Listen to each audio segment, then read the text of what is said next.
Glad to have you back. An increase in debt service is one of the challenges Nigeria's fiscal performance is set to face in 2025. As the National Assembly, comprising the Senate and House of Representatives, passed the 2025 appropriation bill of 54.9 trillion naira, out of which 14.3 trillion naira was allocated to the service to service the country's debt in the fiscal year. The past budget includes 3.65 trillion naira for statutory transfer, 14.32 trillion naira for debt service, 13.06 trillion set aside for ongoing non-debt spending, and 23.9 trillion naira to be added to development fund for capital spending. Before the passage of the budget, several ministries, agencies and departments were invited by the Appropriation Committee of the legislative arm to defend their financial obligations in the previous year and how they intend to spend in the coming year. The 2025 budget framework is also approved based on the oil price benchmark of $75 per ounce. As oil production is projected to be 2.06 million barrels per day, an exchange rate of 1,400 naira to the dollar. Mr. Inyobong Hussein is the head research and policy advisory with budget. He joins me more to speak more around this conversation. Thank you so much, Mr. Hussein. It's good to have you on the program. Yeah, good afternoon, Tolu, and thanks for having me. How are you doing? Very well. Let's talk about this document. And it's, to me, the revenue aspect of it. What do you make of our projections for revenue in 2025, in your understanding? I mean, before I get to answer your question, just to state that we haven't seen the authentic Appropriation Act as signed by the president. So a lot of the analysis that we've been doing, have been based on newspaper reports, and some documents that have been flying around. So it's not authentic. And this is due to the fact that the 2025 budget process has been characterized by, a departure from established timelines that we have been able to achieve over the last 4 years, which, led to a late approval and passage of the budget. But be that as it may, with a revenue projection of 42 trillion naira as it is, it would seem that the federal government is expecting a lot if you juxtapose that with what it was able to achieve last year. So if you look at the budget implementation report for 2024, Q2, which is the most recent available, you would see that the revenue that had accrued to government within that period, I think, was around 12 trillion naira.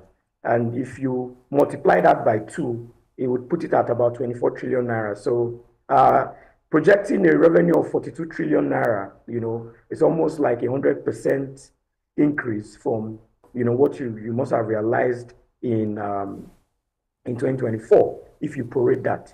But if you look at the sector that is supposed to provide a bulk of the revenue or a substantial part of the revenue, which is the oil sector, the federal government in the medium-term expenditure framework had projected a revenue of about 19 trillion naira from that sector for the 2025 fiscal year. And if you look at the fundamentals driving that revenue projection, you look at the oil production, you look at the oil price. For oil production, the federal government, projecting 2 million barrels per day. As at December, which is the last figure I saw, we're still doing about 1.5 million barrels per day for crude oil production.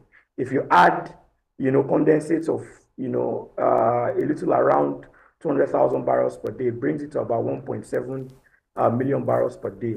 That is still, a substantial departure from what the projection for that would be in 2025.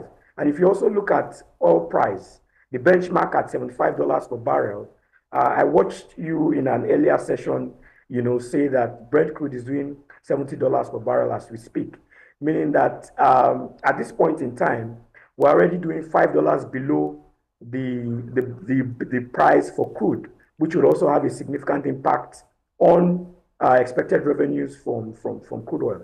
But if you look at the non-oil sector, vis-a-vis the fiscal reforms that are currently in play, we would expect that with regards to CIT, PIT, and other non-oil revenue sources, that if the 4 reform bills are, passed into law, and implementation begins in earnest, that would, give the FIRS a little bit more reach with regards to collecting revenues across board, which would plug a lot of leakages. I do expect that there would be, a significant leap in non-oil revenues. But it's important that government invests in a lot of these sectors that would drive, the revenue. As you know, with the business environment, there's still a lot of challenges with regards to a lot of the components that make up the ease of doing business. So if you look at infrastructure, for instance, power, road, digital infrastructure, there's still a lot of gap that government needs to address. And so that's why it's important that we need to be very, very, very, very circumspect with, the resource allocation process. With the figures I've seen or the document I've seen flying around, it doesn't suggest that there's a departure from what has happened in the past. It would even seem that, the National Assembly has been more emboldened to, allocate resources in a manner that I do not think is efficient enough to deliver economic growth. For one of the ministries, for instance, you could see clearly where the insertions had happened because the funds, were bigger than the initial funds that came with the proposed budget.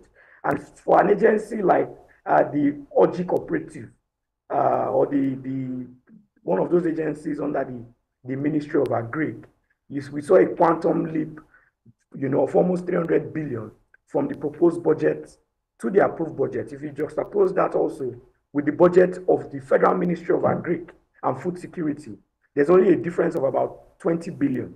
And if you look at the nature of those insertions, they come in the nature of, what we would consider constituency projects. So if we are to achieve these revenue projections that we have, projected for ourselves in 2025 full year, it's important that, the federal government allocate resources and, prioritize those resources in areas that would, stimulate economic growth and improve the business environment for private sector to drive this growth. The revenue target projection is about 36.35 trillion for 2025. Well, according to the documents that we've seen made available to us. But my question to you really would be effective tax collection and restructuring revenue agencies. Optimizing expenditure is what some analysts have said will be the way to go. Do you think that we're ready to go this route? And another question, it's a two-in-one question so that we manage time very well. The likes of the customs that will definitely will have a, trying to increase revenue and all of that. When we talk of trade facilitation on the other side, how do we balance all of this together so that we are not hurting our exporters and importers when we're trying to make money for government? So if you follow the public hearing on the 4 tax reform bills, yes, you would know that it was a major issue that the CG Customs had put forward, removing that revenue collection function, of customs and making them focus solely on trade facilitation. If you look at examples, even very close to our shores, Ghana, for instance, the customs is, a paramilitary arm under the revenue service. In Kenya, it's the same thing. And the reason for this is so that customs that is supposed to facilitate trade is not an impediment to trade facilitation, which is what we have seen, in different borders, across the federation. So it's important that that revenue function is transferred to the FIRS so that, customs can focus solely on facilitating trade and ensuring that, our exports are competitive anywhere across the world. For other revenue collecting agencies, it's also important that the Orosanye report is implemented. A lot of, hula baloo was done around this last year, but very little has been seen with regards to implementation. Now, I also listened keenly to your previous guest with regards to some of the impediments with regards to regulation, for businesses. And this is because a lot of, government agencies that were set up, to regulate, to facilitate or support, the business environment have pivoted now to activities solely focused on revenue collection. And a lot of these activities, in a lot of instances, serve as impediments or stumbling blocks to businesses, because it becomes almost impossible for you to maybe attain one certificate or to, attain one service to, move your business forward. And so we do hope that the federal government, led by President Tinubu, would go back to that Oronsoye report or the updated report as the case may be, and look at those agencies that should not have revenue collection function. Because like I said in an earlier, program, I think it was your program, there are series of bills sitting before the National Assembly, for the amendment of the bills setting up a number of agencies currently in existence, seeking to introduce one levy or the other, that agency would collect and retain part of it and remit to the local government. And if you followed also the public hearing on tax reform bills, you would realize that for a number of the government agencies that came to present their positions on the bill, a number of issues they had raised had focused on removing their revenue collection function or removing certain activities that would require them to collect some fee, right?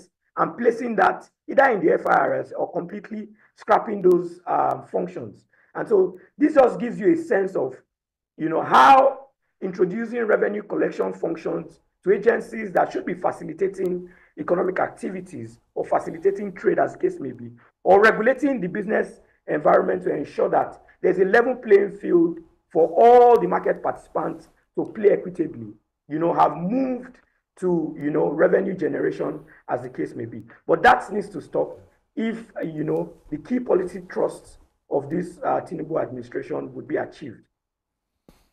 Well, when we look at it, many would say borrowing might be inevitable. But if we even had to borrow, what do you think should be the focus? And what sort of borrowing are you thinking that government, or what sort of borrowing would you advise government to get into? Some say we must domesticate our borrowings this time. How does that also come to you? So my problem with borrowing in Nigeria over time, and I stand with the viewpoint that borrowing is never a bad thing, whether for business or government. But in the Nigerian case, the problem with our borrowing has always been that we've not been able to rationalize it, and then we've not been able to, sort of utilize it effectively. If you look at the borrowings that have happened over the last couple of years, you would see that Nigerians have not attained value for money. And I'll pick just one example. If you look at the state-owned oil company, the NNPC, and the resource-backed lending that it has gone on, over the last 5-6 years, whether it's from Project Eagle or to Project Gazelle, for the turnaround maintenance of 4 refineries, very little, in terms of value for money has been attained. You still have, accusations of, those refineries not working or being an extension of the blending plants that were discovered in Malta. And the noise has died down around, what the Port Harcourt refinery, since it came on stream, has been able to refine and, let out into the market. We've seen also a lot of news articles around the continuous importation of petroleum products to compete with the Dangote refinery. And so this is a clear testament to the fact that utilization of loans, previously, have not, led to value for money, as the case may be. And if you also look at utilization of loans also on public infrastructure, a lot of the roads across the length and breadth of this federation were, constructed with loans. But for a lot of those roads, 1-2 years after those roads have been constructed, for roads that should have lasted for a minimum of 10 years before you begin the maintenance of those roads have gone bad. Whether it's with the East-West Road in the Niger Delta region, or a number of roads across the Northwest or the Southwest, as the case may be, you would see that a lot of these loans, even before the country had begun to repay those loans, because there's usually a moratorium period for the loans we got from bilateral or multilateral institutions, that those roads went bad even before we began to pay those loans. So for me, the question is not about borrowing, but it's for ensuring that the loans we borrow are invested in sectors or activities that have the capacity to pay back those loans over a long period of time. And the projects, the activities, the programs that these loans are invested in are sustainable. Well, it's a big one. For me also, budget implementing the document to the latter is something that we also talk about. Like some would say, Nigeria is always having policies, but at times implementing them is what many are worried about. So when you also talk about our budget and our budgetary spending plan, what do you make of our level of implementation before now? Sometimes 70%, 75%, 80%. Yeah, take it away. What do you make of that? Implementation has been very chaotic. I mean, in the last 3-4 years, this is a legacy issue that we need to, seriously address. As you know, currently, we're implementing the 2024 budget and equally the recurrent expenditure for the 2025 budget. There was also a rollover of the 2023 budget, the implementation of that budget in the 2024 fiscal year. And some of those activities in 2023, right, were rolled over to be implemented in 2025. And this goes against one of the core principles of budgeting, which is it should have a specific and clear start and stop date. Yeah. So this current practice of moving from the January to December calendar year to now January to December, 2 years, something that's supposed to be an annual budget, implementing it over 2 years is problematic. Reason being that the revenue that was projected, this 42 trillion naira revenue projected, as found in the statement or the budget approved by the National Assembly, is meant to be implemented, is meant to be used to implement the 2025 budget. But in a situation where the 2024 budget has been, the implementation of the 2023 budget and the 2024 budget has been rolled over into 2025, what now happens is that the activities or the budget lines, that were in the 2023 budget, 2024 budget, and 2025 budget would be competing for the same resources, this same 42 trillion naira. So when the implementation figures are released, you do not know whether it's implementation for the 3 budgets that are currently being implemented, put together, or is implementation for the 2024 or 2025 budget, as the case may be. So it's important that we clean up the process and ensure that we go back to that January, December, our budget calendar, where one budget, the enactment of one budget would retire the implementation of a previous budget. So any budget or any budget line that did not receive funding in that particular fiscal year can be rolled over into the next year's budget. In fact, it would be the first set of budget lines that these MDAs can put forward, when they are putting together their budgets to submit to the budget office. Without that, there's going to be a lot of confusion around the prioritization of resources and how resources are spent across several budgets that are implemented simultaneously. I must thank you so much. Eniogbonge Hussein is a head research and policy advisory with Budget. Thank you so much for your analysis regards the 2025 budget and, of course, expected implementation plans. Do enjoy the rest of your day and have a great weekend. Yeah, thank you so much, Tolu, for having me, and have a lovely day. All right, then. Thank you for your brilliant contribution, as always. Well, let's see other stories now before we maybe get a broker to see what is happening at the market and even waiting for the market figures to trickle in so that we know what the market is looking like today. Well, U.S. President